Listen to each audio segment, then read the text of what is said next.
Welcome to Abrar electrical world YouTube channel. ये हम इंजीनियरों के फ़ायदे के लिए बना रहे हैं। इसको हम सब्सक्राइब करके शेयर कर दिया करें, ज़्यादा से ज़्यादा लोगों को बता दें तो लोगों का फ़ायदा है। हमारा कोई फ़ायदा नहीं है। आपको पता है इस पे कोई ऐसे व्यूज़ नहीं आने कि कोई इनकम शुरू हो जाए। तो इसलिए मैं इसकी इतनी मार्केटिंग तो नहीं करता हूँ, लेकिन जो देखें या समझे मुनासिब है तो लोगों को बता दें, इंटरव्यू में काम आ जाएगा। हम तकरीबन देखा जाए तो पाकिस्तान, मिडिल ईस्ट और नॉर्थ अमेरिका सभी के मुतालिक सिस्टम को डिस्कस करते हैं। अभी कुछ वीडियो मैं आगे बनाने वाला हूँ जिसमें आप देखेंगे कि वो हम डिस्कस करेंगे, एएनएसआई और आईसी को कंपेयर भी करेंगे, क्योंकि बाहर ये ज़रूरत पड़ती है गैर मुमालिक में। अब ये जो एक है, आपने सर्किट ब्रेकर की अगर नेम प्लेट देखी हो तो आपको उस पर कभी कभी नज़र आएगा।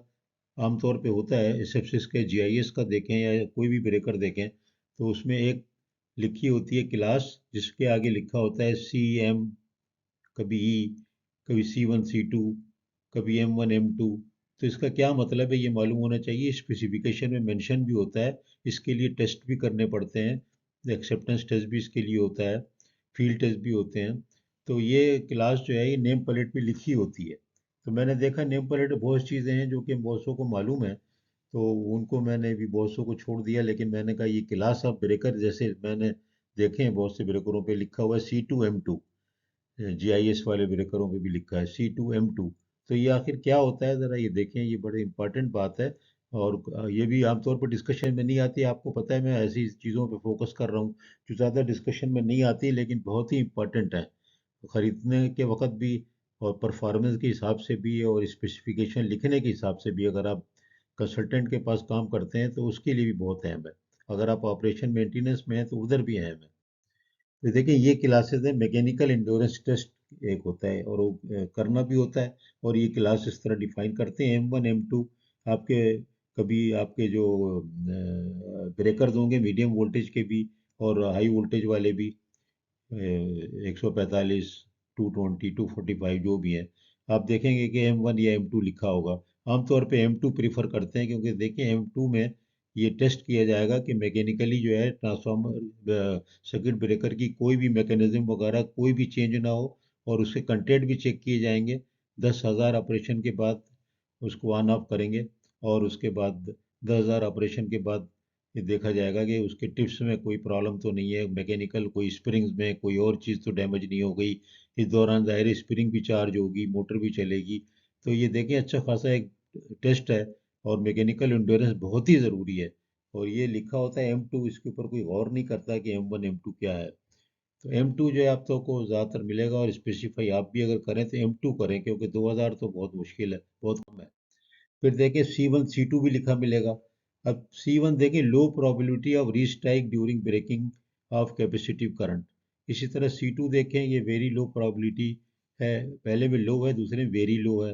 तो जो हमारे ब्रेकर्स हैं, वो उसके अंदर आप देखेंगे जो बहुत हाई वोल्टेज के ब्रेकर हैं और कैपेसिटी इफेक्ट ज़्यादा होने का होता है, केबल कनेक्शंस हैं, तो आप वहाँ पर C2 सेलेक्ट करें।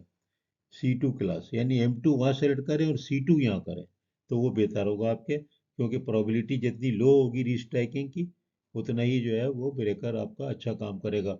और लो प्रोबेबिलिटी रीस्ट्राइकिंग कब होगी, जबकि बहुत ही कंटेंट इतनी दूर चले जाएं कि दोबारा से वोल्टेज जब उसमें डेवलप हो जाए फौरी तौर पे ब्रेकिंग के इमीडिएटली, क्योंकि एक पोल पहले ब्रेक होगा, दूसरे ऑन रहेंगे। तो आपको पता है कि वो मैंने डिस्कस अलग किया हुआ है, first pole to clear factor वगैरह।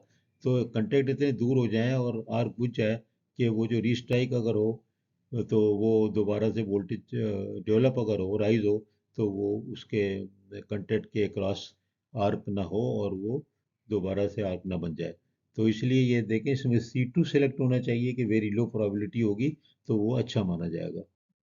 फिर देखें इलेक्ट्रिकल इंड्योरेंस भी होता है, एक्सटेंडेड इंड्योरेंस क्लास भी होती है। तो ज़्यादातर जो होते हैं इसमें E1 के होते हैं। और इलेक्ट्रिकल इंड्योरेंस में ये इंडिकेट ये करता है कि interrupter part of the breaker does not require maintenance during its expected operating time.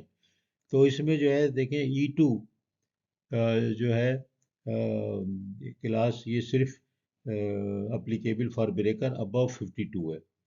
ठीक है, तो E2 class is not applicable for breaker below 52। तो आपके जो मीडियम वोल्टेज हैं और 52 तक के 33 kV तक के जो ब्रेकर हैं उनके ऊपर ये E2 अप्लीकेबल नहीं है। मगर एक्स्ट्रा हाई वोल्टेज जो है उसके ऊपर ये एप्लीकेबल है कि वो मेंटेनेंस फ्री हो तो अच्छा है। और देखें आपके जितने भी एक्स्ट्रा हाई वोल्टेज के आप ब्रेकर्स और ये चीज़ें देखते होंगे, और आप अगर फील्ड में काम करते हैं तो आपने देखा होगा कि तकरीबन मेंटेनेंस फ्री होता है, कि कंटेंट को खोल करके आप कभी भी कर नहीं रहे होते रिपेयर। और अगर ऐसा कुछ होता भी है उसके अंदर कोई गड़बड़, तो फिर वो आमतौर पे ब्रेकर का पोल ही बदला जाता है पूरा।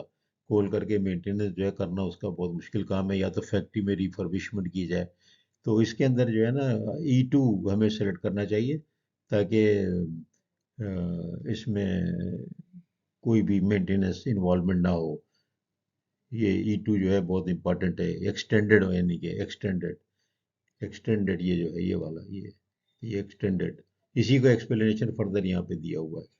तो मेरा ख्याल है बहुत मुफीद इन्फॉर्मेशन है ये, आप लोगों के पास ये इन्फॉर्मेशन बहुतों के पास होगी, बहुतों के पास नहीं होगी, लेकिन अब जब ब्रेकर के ऊपर जाएं और नेम प्लेट को देखें तो वहाँ ज़रूर आप देखें, ऊपर से जाएंगे तो नीचे से तीसरे चौथे नंबर पे मिल जाएगा लिखा हुआ आमतौर पे क्लास।